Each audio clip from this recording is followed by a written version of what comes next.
არასვენებდა გამჩენიდა.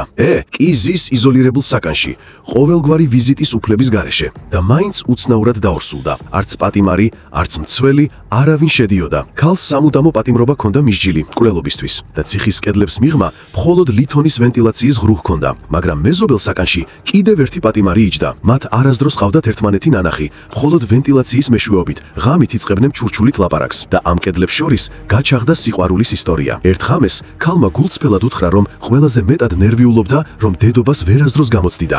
მაშინ კაცმა პირობა მისცა, რომ მის სიმდიდრეს თეთრ განძს გაუგზავნიდა პლასმასის გარსით, ძაფით და დიდი ენთუზიაზმით, მაგრამ ეს ერთი მცდელობა არ ყოფილა. დღეში 5 ჯერ იმეორებდნენ ამას, კვირეების განმავლობაში. დაილოცოს ამ კაცის მარჯვენა შეუძლებელი მოხდა. რამოდენიმე თვის მერე ქალმა ციხის კედლებში იმშობიარა. მცველები გამოიმასქნენ, ვერავინ ხსნიდა რა მოხდა, სანამ დნმ არ გააკეთეს. იმ ადგილას, რომელიც ადამიანების მარტოობისთვისაა აშენებული, მათ შეძლეს შეუძლებელი და მსოფლიო ბოდიში მარა გამოაკლევეს.